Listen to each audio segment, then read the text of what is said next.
Good morning and good afternoon. Welcome to another episode of Before Coffee. It is Themeless Thursday, and we have a lot of random topics to talk about today, like Daft Punk, Amelia Earhart, and, economy, of course. We always love talking about the economy because everyone knows that's the most important thing that happens in the world. The little line going up and down. Now, let's go ahead and get into our headlines here. Today on Before Coffee. We did it!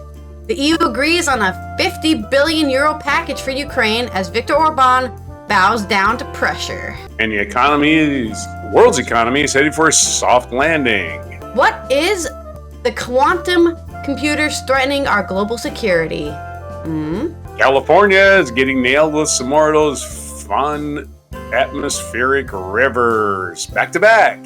And Amelia Earhart's plane may have been discovered. Daft Punk are back. Sort of. A story some more, which is National Optimist Day. If your glasses half full, join us for Before Coffee on February 1st, 2024. Before Coffee.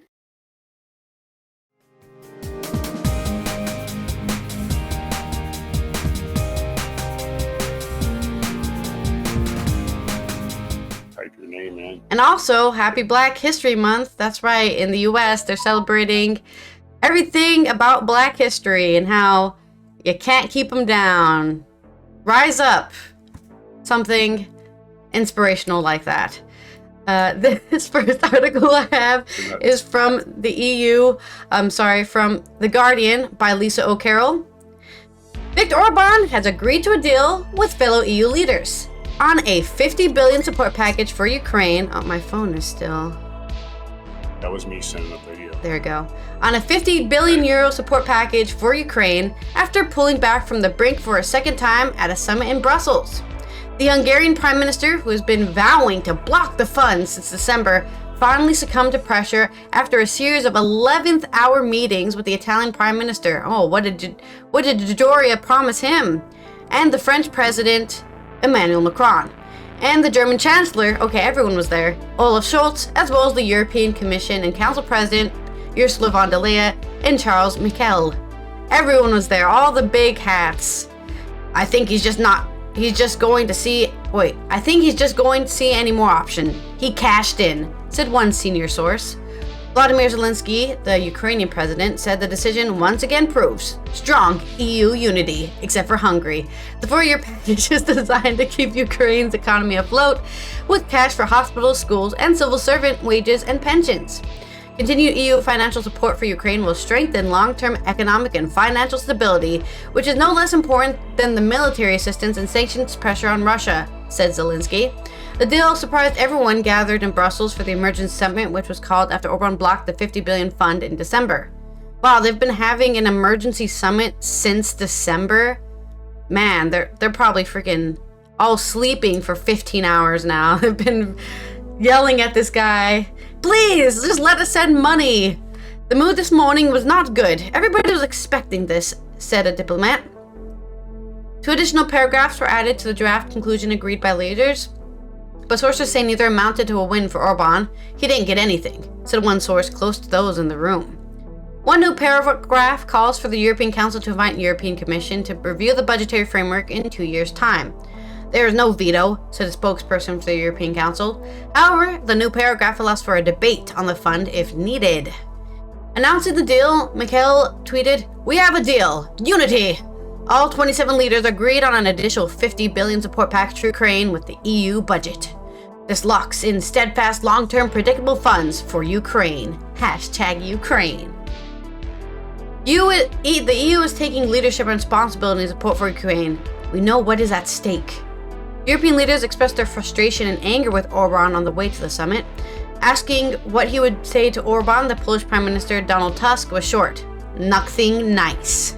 By 11:30 a.m., 11:30 a.m. today, on February 1st, some of the leaders were talking of going home early, furious that they had been dragged to Brussels only for Orban to cave to pressure at the last minute. But also on the agenda at the summit is the Middle East and extra military funds for Ukraine, right? Because this fund was only for helping the people of Ukraine, the people who basically they have no economy really because they're in the middle of a war. So these people need to be paid. They need to get food on the table. So that's what the EU is sending now. And next, well, they'll discuss if they're going to send them, I guess, some weapons and other means of military means, I guess. So, woohoo, we did it! Good job, everyone. We pressured Orban into... It's all thanks to us here at Before Coffee, because we're talking about it. Totally nobody else. And, yeah. So, Ukraine's getting some support with their monetary support. And I guess next, your story. Okay. In World Economic News, we're going to New York Times. Alan Rappaport reports. He has a report in his name, so he naturally became a reporter, right? The global economy has been battered by a pandemic, record levels of inflation, protracted wars, and skyrocketing interest rates for the past 4 years, raising fears of painful worldwide downturn. But fresh forecasts published on Tuesday suggest that the world has managed to defy the odds. The world, yay, world! Yay! Averting the threat of a so-called hard landing. Projections from the International Monetary Fund painted a picture of economic durability, one that policymakers have been hoping to achieve while trying to manage a series of cascading crises. That's not as easy to say as it sounded. In the latest economic outlook, in the IMF projected global growth of 3.1% this year, at the same pace as 2023, and an upgrade from its previous forecast of 2.9%. Predictions of global recessions have receded, with inflation easing faster than economists anticipated, which only proves one thing that we've been saying all along, that inflation was not caused by money supply. It was caused by greed. Anyway, central bankers, including the Federal Reserve in the U.S., are expected to begin cutting interest rates in the coming months, although Powell, the Fed chairman of the United States, has said, I'm not cutting rates, because he's, confused. The global economy has shown remarkable resilience, and we are now in the final descent of a soft landing, said Pierre-Olivier Gouranchas, the chief economist at the IMF. Policymakers who feared they would need to hit the brakes on the economic growth to contain rising prices have managed to tame inflation without tipping the world in a recession. The IMF expects global inflation to fall to 5.8% this year and 4.4% next year, from 6.8% into 2023. It estimates that 8% of the world's economies will experience a lower annual inflation this year. The brighter outlook is due largely to the strength of the U.S. economy, which grew 3.1% last year. That robust growth came despite the Fed's aggressive series of rate increases, which raised borrowing costs to the highest level in 22 years. Consumer spending in America has held strong while businesses have continued to invest. IMF now expects the U.S. economy to grow at 2.1% this year, up from the previous prediction of 1.5%. China's economy, gotta pop up over my words. China's economy is growing faster than previously thought. Is projected to grow 4.6% this year. So China even avoiding a recession. IMF said that difficulties of facing China's property sector have not slowed the economy as much as they predicted. Of course, China can famously pay workers wherever they feel like paying them, so they can always adjust at that end. They can adjust it down so far until it becomes slavery, of course, which is perfect capitalism, as your labor force is totally 100% a line item. You can just say, all our costs are one thing, right? That guy's dead, replace him with another one. He's just a piece of machinery. Other large economies, such as India and Brazil, also appear to be performing better than was forecast. Perhaps most surprising, Russia, which has faced a barrage of Western sanctions and export restrictions since its invasion of Ukraine in 2022, received its biggest upgrade of all the countries tracked in IMF. Despite its coordinated effort to cripple its economy, Russia's economy is expected to grow by a healthy 2.6% this year, which will prove the old maxim, a rising tide lifts all boats, right? Still sluggishness persists among some major economies. Geopolitical crisis and individual rivalries have practically have been particularly hard on the Eurozone, where fresh data released Tuesday showed economies stagnated in the final 3 months of 23. Get on the ball, Europe. How is Russia kicking your ass? Come on, man. The IMF said the notably subdued growth in Europe is reflected weak consumer sentiment, lingering effects, and high energy prices, and a weakness of interest rate sensitive manufacturing and other business investment.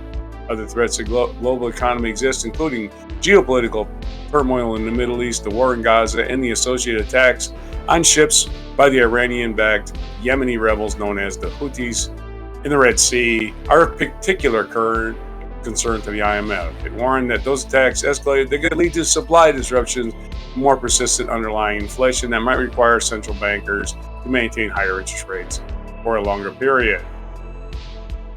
Although all those attacks might boost the stock prices of the security sector, the defense contractors, they'll be raising their stock prices. So that's good for the economy too. The IMF also expressed trepidation about President Biden's use of industrial policy to subsidize America's clean energy and semiconductor sectors. Mr. Goranchan says such actions had been leading to a tit-for-tat in trade restrictions, one that weighed on global output. He said they believe that some of the measures put in place by the United States, such as rules requiring companies to use American-made components qualify for certain manufacturing tax credits, were not compliant with international trade values. Well, little Mr. International Trade Values, you don't have to run for re-election every 4 years. Yeah. Yet, Biden administration's... you want to help Americans and say, those people are trying to take your jobs. That's part of running for office, folks. Sorry. We don't hate you people from other countries. We just need you. We need a lever. We need the other countries that turn out performance, right? Yeah. So although the global economy is inextricably and irreversibly tied throughout every country, so even when Russia does good, we do good, believe it or not. On Russia front, we have a short story about a anti-war Russia Belarusian rock groups. This is from BBC Patrick Johnson. The band it's By-2 or By-2, Russia anti-war band leaves Thailand for Israel. The anti-war Russian Belarusian rock band says all its members have left Thailand for Israel after fears they would be deported to Russia. By-2, which is spelled BI-2, had been playing in a Thai resort popular with Russian tourists when members were arrested for unauthorized shows. Human rights activists urged Thailand not to deport them for fear they would be persecuted in their home countries.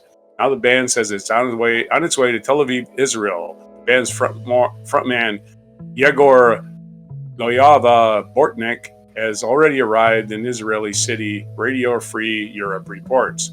On its Facebook page, the band announced on Wednesday all the musicians in By-2 have successfully left Thailand and are heading to Tel Aviv. Details tomorrow. The band has been held in the capital Bangkok after being arrested while touring Phuket, a resort island that hosts hundreds of thousands of Russian visitors each year. In an earlier statement, it said that outside pressure had played a significant role in detention by the Thai authorities. We know that the reason for its pressure is retaliation for our creativity, our views, our positions, it said. The band has been touring outside Russia since 2022, including playing shows across Europe last year. In May, Russia Justice Ministry labeled Bortnik a foreign agent for opposing Russia's invasion of Ukraine and making negative statements about Russia, its citizens, and authorities. The band has also been singled out by Russian lawmakers before for its alleged anti-Russian stance. Russian state TV quoted a Russian ambassador to Thailand, Yevgeny Tomekin on Tuesday as saying that Moscow had not requested the band's extradition. Thailand, and in particular, is a desirable island holiday spots such as Phuket have been a huge influx of Russian tourists since the war began in Ukraine nearly 2 years ago. Man, I butchered that sentence. Many Russians have fled the country to avoid conscription. By some estimates, nearly half of all Russians arrived in Phuket in the first half of 23. So, Russian group playing to a lot of Russian expatriates. Gets arrested. Probably was terrified they're going to end up in a gulag, but now they're another soft landing. 2 stories about soft landing. A literal soft landing in Tel Aviv. Back to you. Wow. At least somebody's having a good time, I guess. Damn. I guess. If it's a good time, we'll see. You said today, as you all... Pizza gulag. That's the pizza gulag. All right. Let's go Glass is half full of it. Glass is half full. It's Optimist Day, so we got to keep our mood up. Here on the next story, let's talk about how the quantum computer threat to our global security. But hey, it's not all bad. At least we'll have quantum computer overlords. I don't know how to spin this story positively, but I'll find a way. Q-Day. This is from Euronews. Next. Q-Day is when a quantum computer so powerful is built it could break the public encryption systems. How concerned should we be? There may be a day known as Q-Day, which will shatter global security as we know it. It could be in a few years from now, or in 10 years or more. But scientists, mathematicians, and governments are not waiting idly by for the quantum threat to happen. Q-Day is when a quantum computer is so powerful built it could break the public encryption systems that protect our online conversation, bank accounts, and most vital infrastructure, wreaking havoc on governments and businesses. This leads in very funnily to what we talked about yesterday about the Neuralink, Elon Musk's Neuralink, and how our freaking chips in our brains are going to get hacked in 2050, and by quantum computers it looks like is what's going to happen. So I don't know. Everyone start wearing their aluminum hats. We'll all join hands and march off a cliff. Yeah. How this digital doomsday would come to happen is down to simple maths. Since the beginning of the internet, cryptography has protected our online data and conversations by hiding or coding information that only the person receiving the message can read on traditional computers. In the 1970s, mathematicians built encryption methods that considered a number of hundreds of digits long. The difficulty of mathematical problems was such that it could take hundreds of years to solve if using the right parameter size and numbers. To break the encryption, the numbers need to be split into their prime factors, but this could take hundreds if not thousands of years with traditional computers. The threat of codes being cracked was therefore not a big worry. That was until 1994, when the American mathematician Peter Shor showed how it could be done with an algorithm using a then hypothetical quantum computer that could split large numbers into their factors much quicker than a traditional computer.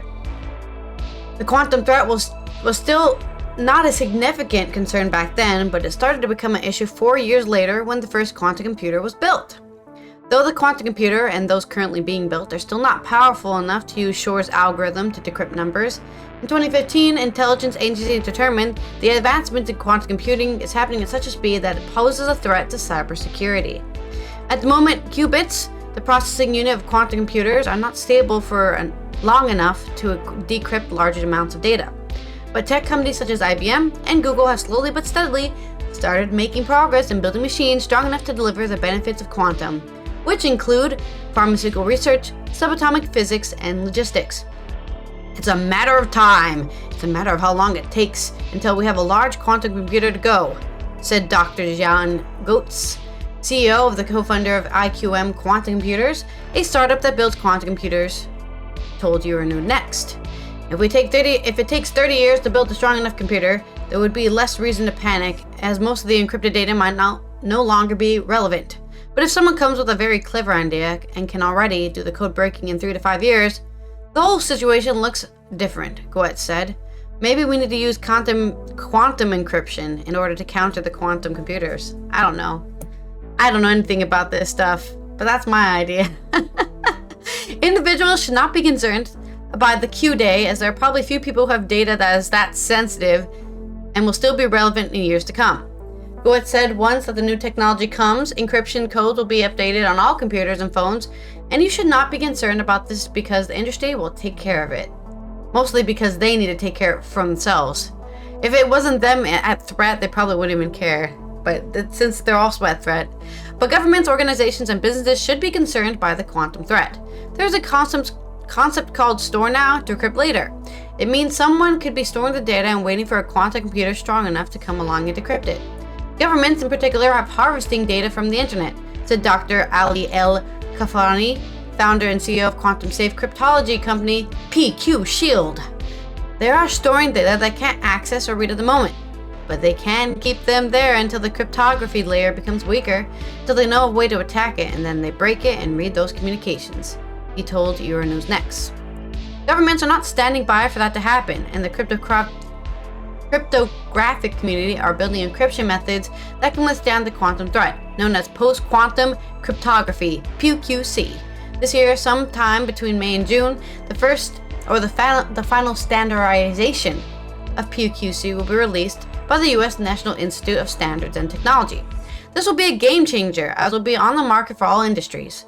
But the U.S. legislation has mandated that the timeline to change to PQC will be from 2025 until 2033, by which time the cyber-secure supply chain will have to have transitioned to using PQC by default. In 2025, web browsers and software updates will have to become post-quantum secure by default if they are sold in the US, says El Kafarni. This is why some companies such as Google, Chrome, and Cloudflare have started using PQC. The US's PQC standards are international standards, but every country has their own guidelines, governments to collaborate. The US, UK, and French government, German and Dutch governments, among others, have all weighed in and produced white papers and guidelines for the industry to push them to the start transition phase to post-quantum cryptography, as they understand that it is a process that will take time. Governments take care of standardizing the algorithms so that we speak the same language, but it's the cryptography community that comes up with new encryption methods that are not vulnerable against quantum computers. Most of the cryptographic standards are developed by European cryptographers, he added, whose UK-based company had 4 encryption methods selected to be in the US PQC standards. This is El Kafarni again. He's the expert, I guess, at these PQC standards. Once developed, the encryption methods are ruthlessly scrutinized by wider cryptographic community, governments, and everyone else who is interested in cracking the encryption method. Some get broken along the way, and that's the whole point of the process, is to root out the weak ones and keep the strong ones, says El Kafanati. But there is no perfect encryption method or security method that can ensure that everything will stay secure forever. Therefore, cryptography is naturally an evolving field, and that's why we need to keep ahead and keep an eye on things and how they're evolving, he said. Man, if only I was good at math, I could be a cryptographer for a career. I bet you they get paid a lot of money. Hackers get paid a lot of money to basically by the government to try and hack stuff, to be like, can you test how good our defenses are? We'll give you $100K if you just go attack all of our things and tell us where the weaknesses are. There's some real good power in knowing where the weaknesses are, because that's some people just don't know. But yeah, there you go. So it looks like us normies here won't have to worry about any quantum hacks. But if you work for a government agency or a very important military company or something, watch out and get that PQC up and running so that you don't reveal your international secrets. Don't click on that email that came from a spooky source. You know. That's specifically social engineering, actually. One of the hardest things to protect against, because it's all human based and humans are fallible. Can you tell me your grandmother's maiden name? Haha, now I can hack all your accounts. You know, that's how easy it is for some people. Yep. The people that are going to hack the brain chips are the people that wrote the programming they're the people that wrote the programming in the first place, right? Yeah. And they're gonna train somebody to how to do it, and that guy's gonna get disgruntled someday to write hacking software for it. And that's how it's gonna start. Whoever has the source code. The source code. For that is the original source code. Well, that's famously why Microsoft, the original operating system, DOS, digital operating system. That's what DOS stands for, everybody. The original DOS and the original Windows, the source code was just not all owned by one person. So when, Bill Gates, Paul Allen started Microsoft, they had most of the source code, but not all of it. So whoever had parts of the source code they didn't have can hack. And that's why Windows always has to be updated, because the hacks are too easy. Yep. Gotta be careful with that source code. So we started off wrong to begin with the wrong operating system. That's easy to hack. Hard to go back and start over. Yep, with quantum computers. We're having quantum computers OS. will be starting over. That's right. No operating system on there. It's just hopefully just plug and play, and you're a zombie. Hey, I'll do what you want, master. Why am I shoving a fork at my eye?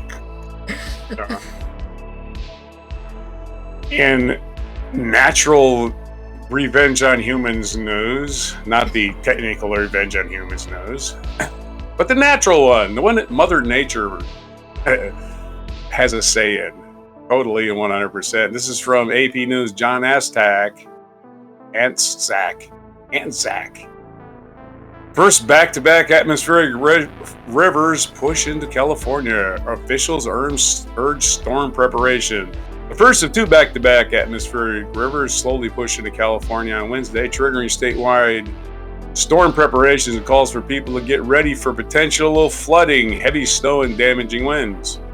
Known as the Pineapple Express, which is also a type of weed, because of its long plume of moisture stretching back across the Pacific near Hawaii. So this sucker just picking up that water and just slamming into California all across the Pacific. Yeah. The storm rolled through the far north first and is expected to move down the coast through Thursday. Forecasters expect an even more powerful storm to follow on Sunday. California Governor's Office of Emergency Services activated its operations center and positioned personnel and equipment in areas at most risk from the weather. Brian Ferguson at Cal OES Deputy Director of Crisis Communications characterized the situation as a significant threat to the safety of Californians, with concerns for impact over 10 to 14 days from the Oregon line to San Diego, from the coast up to the mountains. This is really a broad sweep of California that's going to see threats over the upcoming week. Much of the first storm's heaviest rain and mountain snow was expected to arrive late Wednesday, overnight into Thursday, which is today.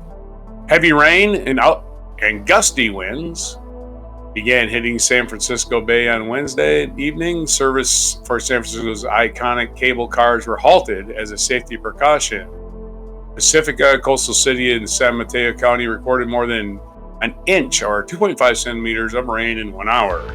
The main impact is going to be runoff from a heavy rainfall that is probably going to result in flooding of some waterways, said Robert Hart, meteorologist at the National Weather Service Western Region.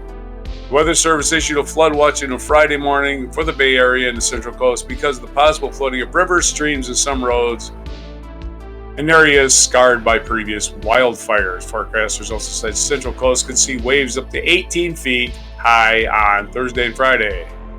Last winter, California was battered by numerous drought-busting atmospheric rivers that unleashed extensive flooding, big waves, and hammered shoreline communities, and extraordinary snowfall that crushed buildings. More than 20 people died. Yeah, we talked about Memory it. was in the mind of Capitol. What's that? We talked about the atmospherics last winter. Oh yeah, and they're coming back. The memory was in the mind of Capitola along Monterey Bay as Joshua Whitby brought in sandbags and considered boarding up the restaurants Zelda's on the beach, whereas he is kitchen manager. Yeah, Zelda's really going to be on the beach. Real soon. Literally on the beach. Anyway, there's absolutely always a bit of PTSD going on with us just because how much damage we did take last year. The second storm in the series has the potential to be much stronger, said David Swain, a climate scientist, University of California, Los Angeles. Models suggest it could intensify as it approaches the coast of California, a process called bombogenesis, in which the spinning low-pressure system rapidly deepens. Swain said in an online briefing, the process is popularly called a cyclone bomb. Yeah, that sounds like it. Wow. The scenario would create a potential for a major windstorm for San Francisco Bay Area and other parts of Northern California, as well as heavy but brief rain. Southern California, meanwhile, will get less wind, but potentially 2 or 3 times as much rain as the North because of the deep tap of Pacific moisture extending to the tropics. This is well south of Hawaii, so it's not just a pineapple express, he said. The new storms come halfway through the winter. So far, very different than a year ago. Despite storms like a January 22nd deluge that spawned damaging flash floods in San Diego, the overall trend has been drier. This year, Nevada snowpack that has normally surprised 30% of California's water is only about half its average to date, state officials said. Well, you're going to get plenty of water now, California. Stay safe. Stay on high and dry, I guess. Oh, and in news that also involves the ocean and waves and water, explorer may have found Amelia Earhart's plane in the Pacific. This is from Reuters. Ashraf Fahim,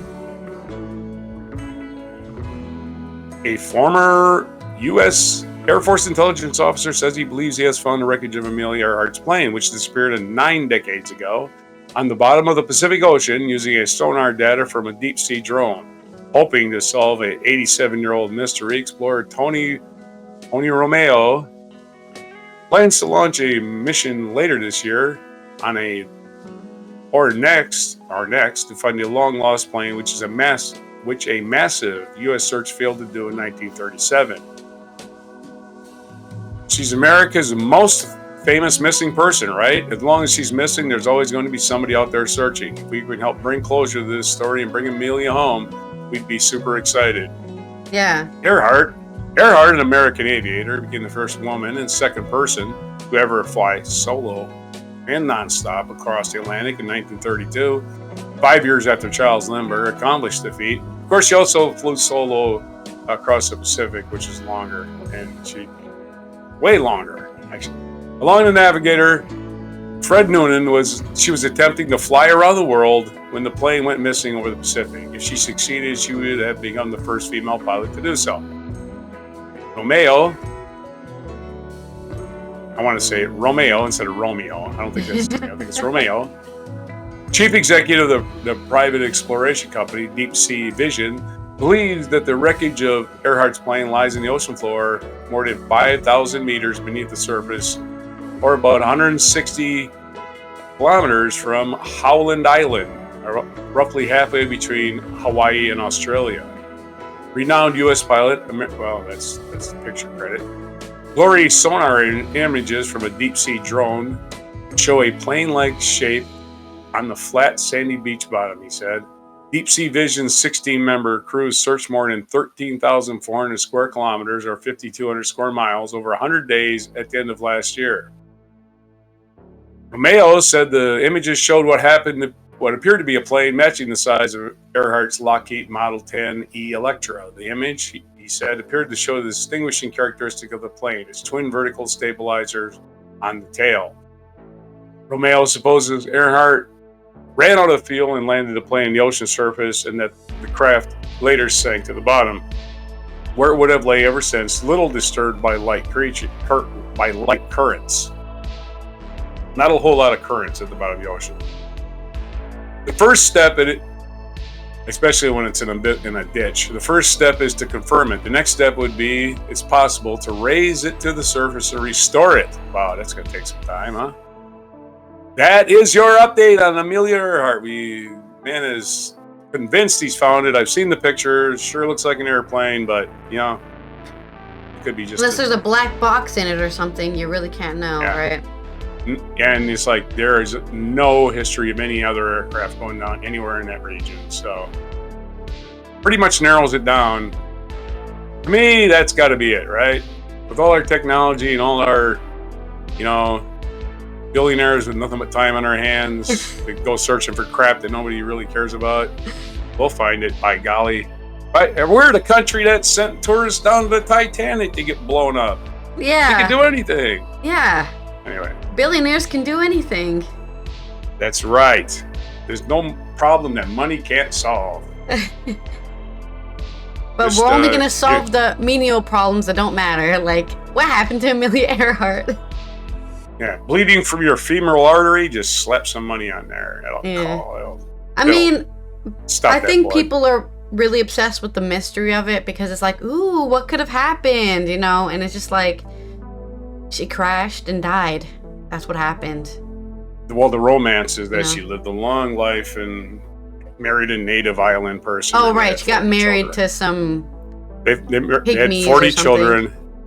Yeah, they had 40 children, and they're all named George Foreman.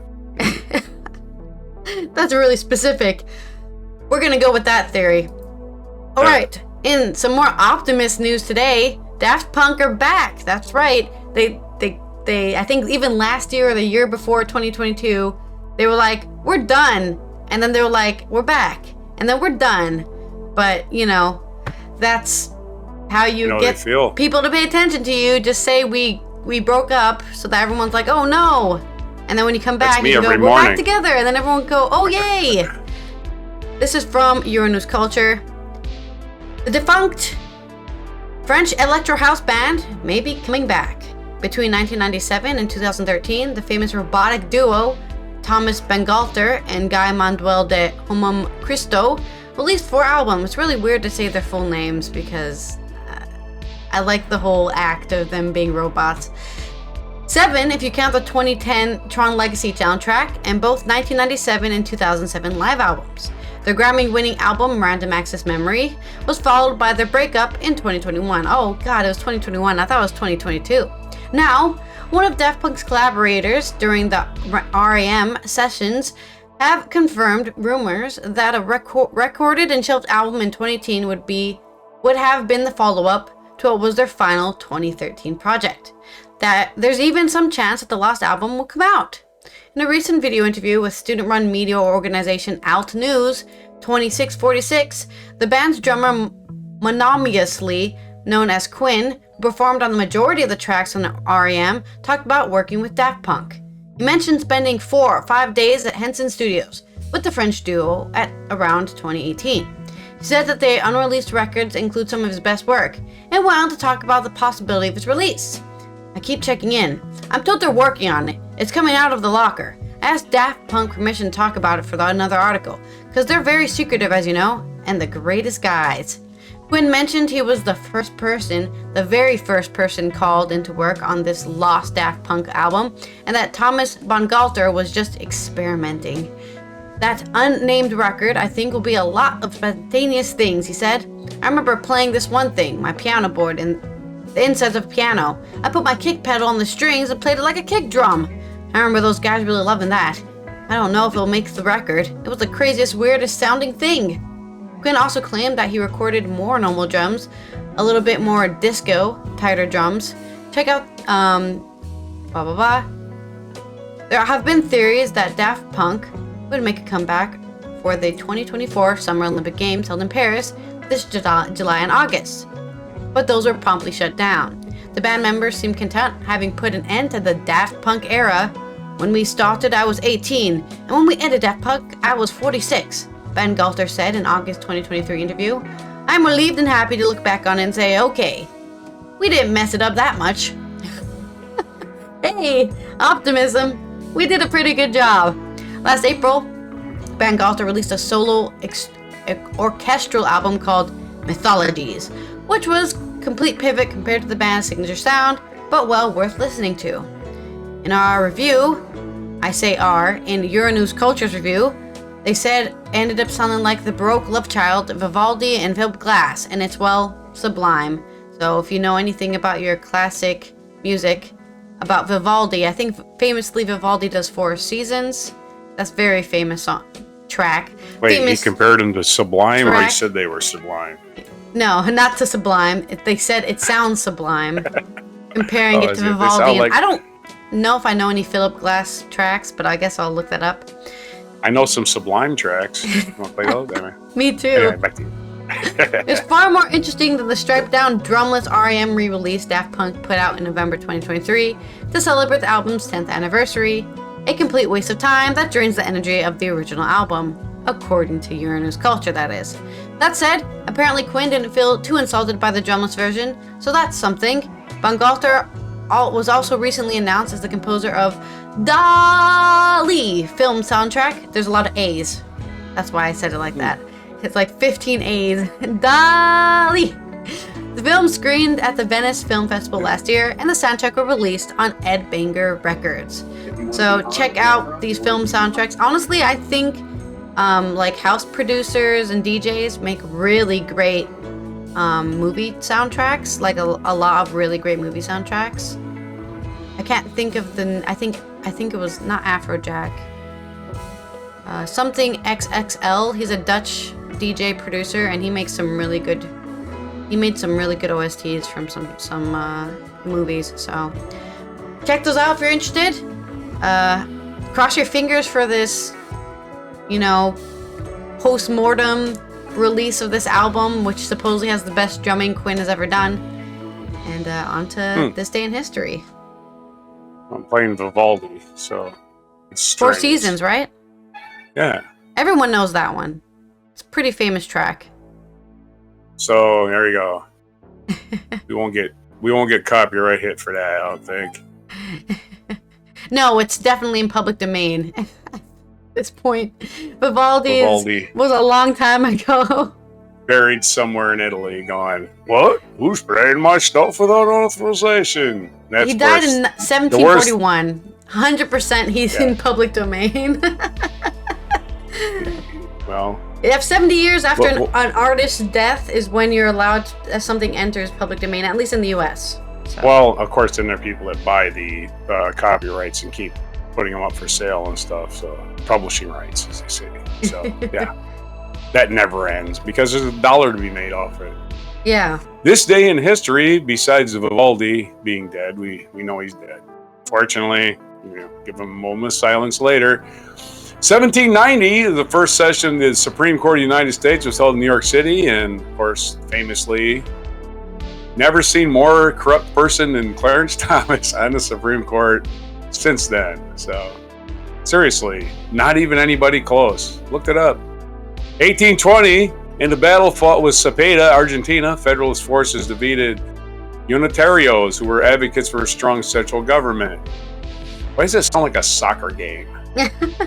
In 1884, the first 10 volumes of Oxford English Dictionary were published in London, the final volume being published in April 19th, 1928. Really, the final volume took that many years later? It makes no sense. Oh, okay, so there was a big dictionary. I guess they didn't have a book full of words until then. Oh, okay.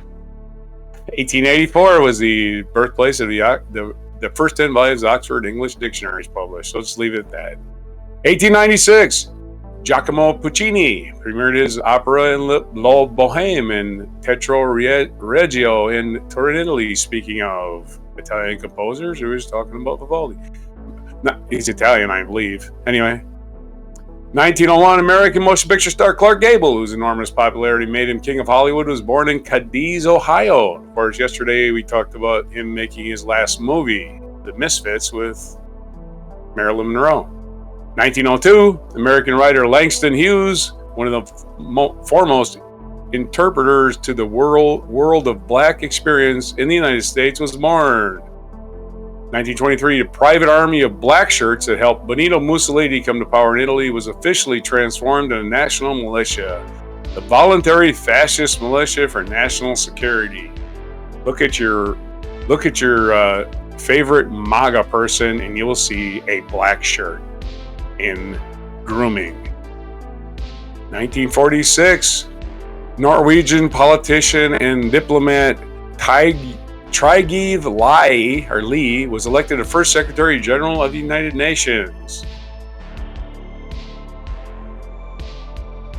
1960, protesting segregated lunch counter at Woolworths in Greensboro, North Carolina, 4 African Americans began a sit-in.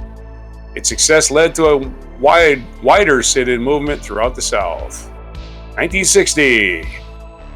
In 1979, the spacecraft Voyager 1 photographed Jupiter from a distance of 20.3 miles, or 32.7 million miles, not 20.3 miles.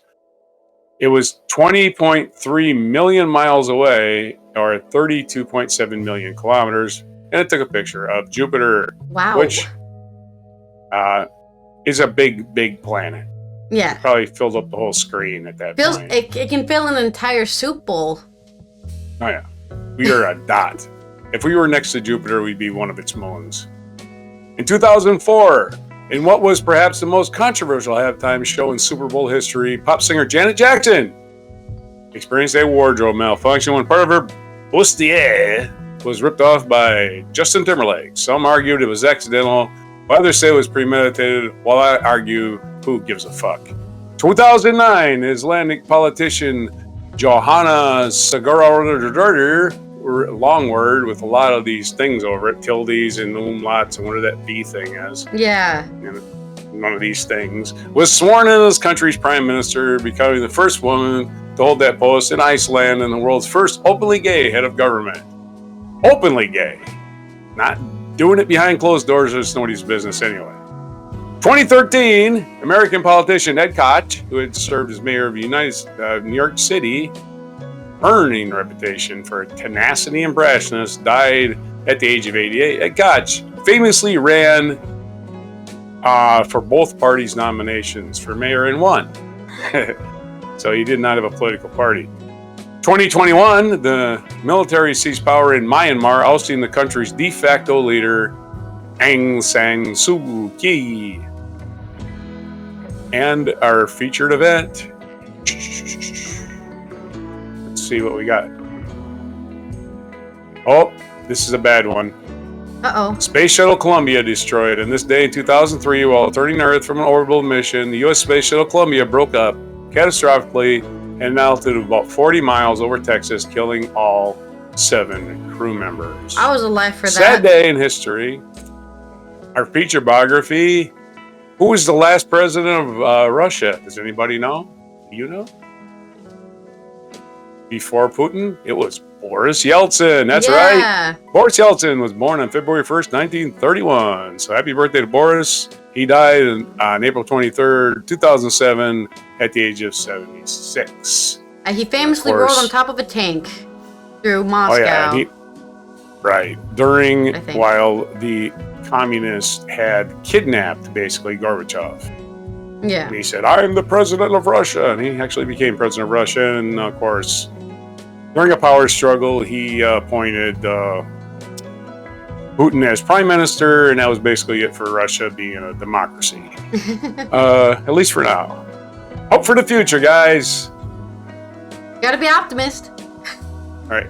Also, birthdays today, Takashi Murakami, Japanese artist and entrepreneur, and Gabriel Batista, Argentine soccer player.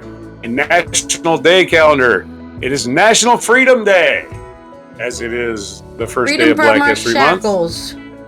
That's right. Freedom. I am free today to sleep all day long and nobody's going to call me. Freedom from middle managers. Freedom from the vice of corporate culture. National Serpent Day. Speaking of corporate culture, National Serpent Day. National Baked Alaska Day. No, that's not about global warming, getting Alaska really hot. It's a really fancy dessert. Let's put it that way. It's National Get Up Day, which is every day, I think. National Get Up Day. So I guess they show a picture of a lady figure skating. So yeah, if you're figure skating, you're eventually going to fall. You're going to fall a lot. They want us to jump high in the air, I guess. Yeah. Figure skaters are full of bruises, believe me. And plus, they fall on ice, too. So that bruise is like, you don't even feel it right away because you're frozen.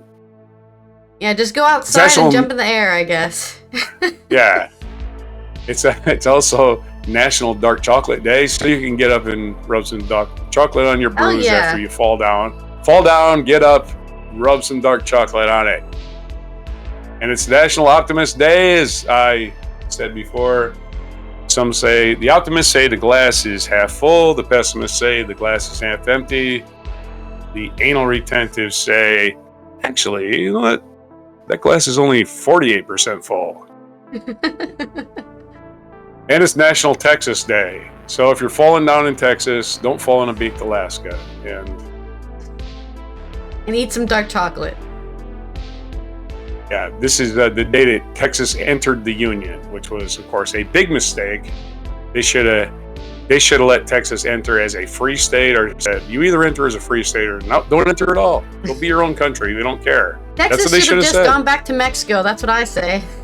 Well, they were an independent country for about 8 years. And then they basically people know begged about the to be- Alamo, but they don't talk about the Alamo, right? The Alamo was Yeah, literally a Alamo. bunch of white dudes being like, "This is a state now," and then the Mexicans were like, "The fuck." Yeah, The it was paraphrase. the Alamo's a building about smaller than this 2-car garage I live in, right?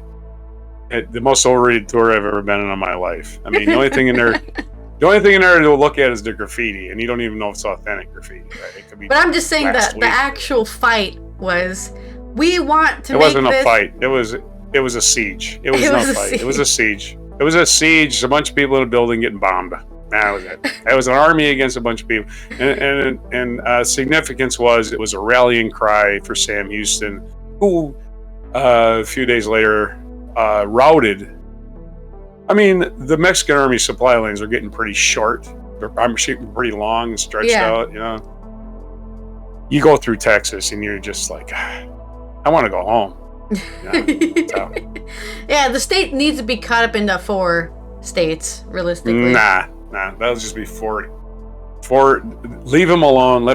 Texas wants to be their own country. They'll find out very quickly how much federal tax dollars support that state, and they're definitely living on. I mean, that's what Brexit is finding out right now. Yeah. There's a chart you can find: dollars sent to Washington and dollars coming back to the state. Like New York State, for every dollar they send in, they get like 30 cents back. You know? Yeah. Texas, for every dollar they send in, they get $3 back, and they act like they're being way more, victimized. yeah. Yeah, all the military bases, all the the border for one thing. Yeah. To for fortify sure. the border, are the federal dollars that go to fortify the border. He's like, okay, Texas, you want to manage your border? You want to be your own country? Let them do it. I would say. I don't really have no. I mean, I lived in Texas. Lots of places out in Texas I like. I just had no real attachment to it.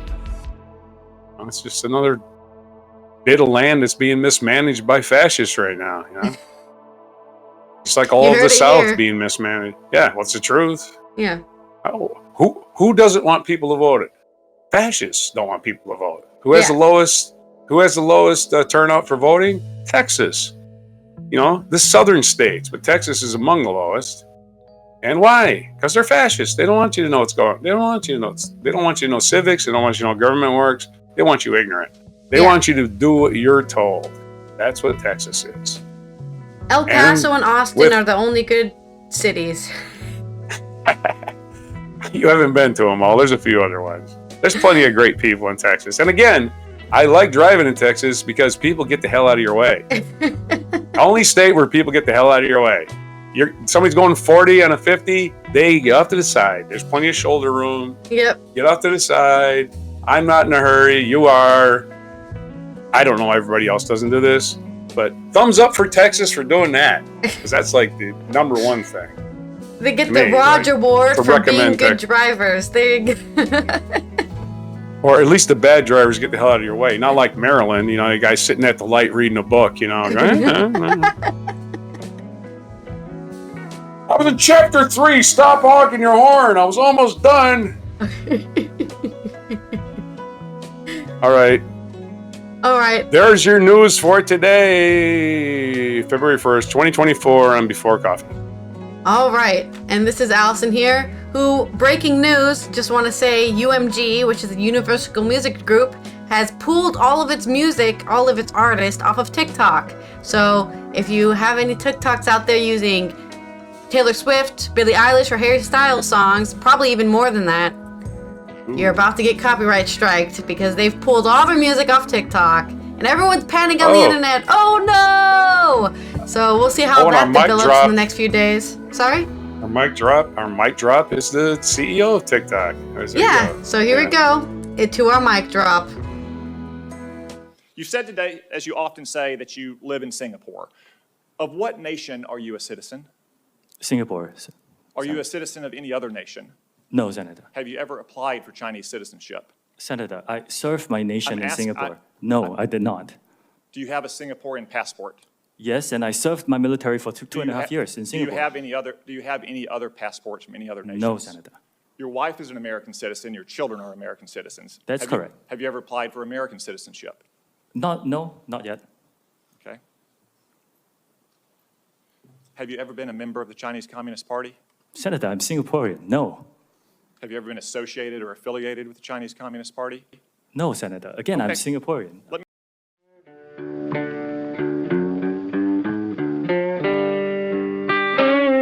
Be sure to hit the like, subscribe, and notify buttons, and follow our other channels, Toxic Alley, History of Gravy, and Scratchy Old Records.